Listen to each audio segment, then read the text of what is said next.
김동식의 라디오 칼럼 살며 생각하며.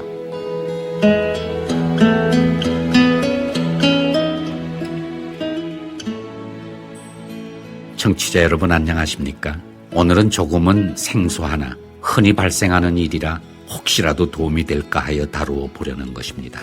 이를 분실물 도움이라 하면 될런지 모르겠습니다.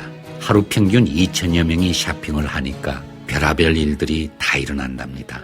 그 중에도 제일 빈번하게 발생하는 것이 바로 분실물입니다. 많은 사람들로 북적대는 분위기에 익숙지 않은 탓인지 소지품을 빠뜨리거나 잊어버리는 사례가 아주 빈번하답니다. 전화기는 보통 하루에 5건에 이릅니다. 크레딧 카드에서 운전면허증, 목걸이, 반지, 지갑, 핸드백, 열쇠 뭉치 등등을 잃어버리는 경우가 아주 흔하다는 것이죠. 이를 안전한 보관소에 두었다가 본인에게 돌려줄 수 있도록 하기 위하여 운영하는 시스템을 Lost and Found라고 합니다. 위에서도 말했거니와 하루에 여러 건이 발생하니 그 분실물 관리를 조직화하여 운영하는 것이죠. 이를 잘 운영하면 결국 그 업체의 신뢰도가 높아지면 물론이고 고정 고객, 그러니까 단골 손님을 많이 확보하게 된다는 말입니다. 즉 고객이 잃었던 지갑을 되찾게 되면 그 고마운 마음에서 계속 그 업체의 고객이 된다는 말이죠. 더구나 지갑이나 핸드백 속에는 현금도 현금이지만 크레딧 카드며 운전면허증, 보험카드 등등의 개인 신상에 관한 중요한 것들이 들어있을 경우엔 더욱 중요한 것이죠. 주로 레지스터에서 돈을 내면서 자주 발생합니다. 그리고 주차장에서 물건을 차에 실으며 서둘다 보면 그만 핸드백 같은 것을 카트에 그냥 두고 가버리는 경우가 참 많죠. 이럴 경우엔 주로 카트를 모으는 엠플로이가 이를 발견하게 되는 것입니다. 만약 그 엠플로이가 그 핸드백을 가로채버리면 다시 찾을 수가 없는 것이죠.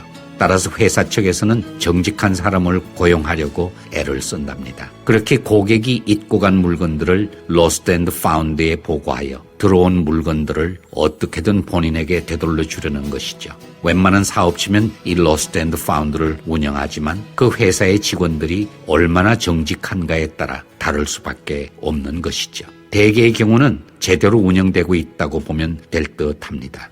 그동안 내가 겪은 사례로는 주로 지갑과 핸드백이 많았죠. 그 안에 현금이 몇천 불이 들어있는 경우도 가끔 있었답니다. 그런데요, 참으로 재미있는 것은 그 실물의 현상이 줄어드는 것이 아니라 자꾸만 증가해가는 추세랍니다. 그러니까 일거리가 자꾸만 늘어난다는 점이죠. 사람들이 넋을 놓고 살아가는지는 모르겠으나 실물의 경우가 증가하는 것은 그만큼 그들의 정신 상태가 불안정하기 때문은 아닌가 하는 생각이 듭니다. 어떤 이는 다시 찾은 것을 기뻐하며 그에 대한 사례를 하겠다는 사람들도 가끔 있기는 합니다.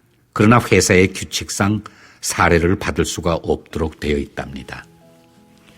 청취자 여러분, 이 분실물의 경우가 내게는 있을 수 없다고 자신할 일이 아니랍니다.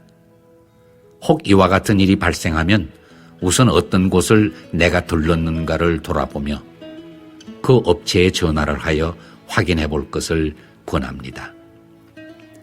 일단 전화로 확인을 하다 보면 그 회사에서 Lost and Found를 운영한다면 의외로 쉽게 되찾을 수도 있을 것이란 말이죠. 자, 그럼 오늘도 좋은 하루 되십시오.